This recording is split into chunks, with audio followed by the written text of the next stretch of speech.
Xo'sh, nega Real Madridni emas, Barselona tanladi? Buning uchun 3 ta sababni ko'rib chiqamiz.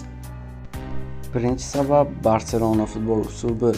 Rodri Manchester Cityda Pep Guardiola qo'l ostida to'p nazoratiga asoslangan futbolning eng muhim futbolchilaridan biriga aylandi.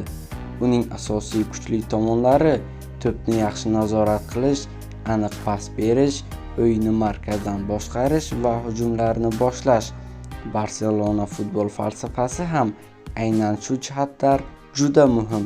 Shuning uchun Rodri uchun Barselona jamoasining futbol uslubi begona emas. Agar u Barselonaga o'tsa, maydon markazida jamoaning o'yinini boshqaradigan asosiy futbolchilardan biriga aylanishi mumkin. Ikkinchi sabab Barselonaning Rodriga taklif qilayotgan loyihasi. Xabarlarga ko'ra, Hansi Flick Rodrining jamoadagi roli haqida futbolchiga o'z qarashlarini bildirgan. Bu juda muhim, chunki Rodri shunchaki katta nomga ega klubga o'tish emas, balki jamoada muhim rol o'ynashni xohlashi mumkin. Barselona esa uni markazdagi asosiy futbolchilardan biri sifatida ko'rishi mumkin. Bundan tashqari, Rodri Ispaniya futbolini juda yaxshi biladi va terma jamoadagi ko'plab futbolchilari bilan birga o'ynagan.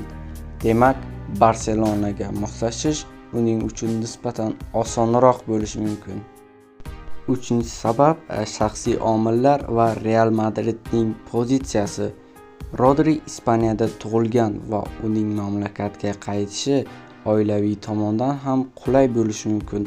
Bundan tashqari, Real Madrid Rodriga qiziqish bildirgan bo'lsa-da, muzokaralar kutilganidek tez rivojlanmagan. Barselona esa vaziyatdan foydalanib, Rodrini o'z loyihasiga ishontirishga harakat qilmoqda. Shu sababli dastlab Real Madridga yaqin ko'ringan transfer asta-sekin Barselona tomon burilmoqda. Ammo eng muhim savol hali ham ochiq.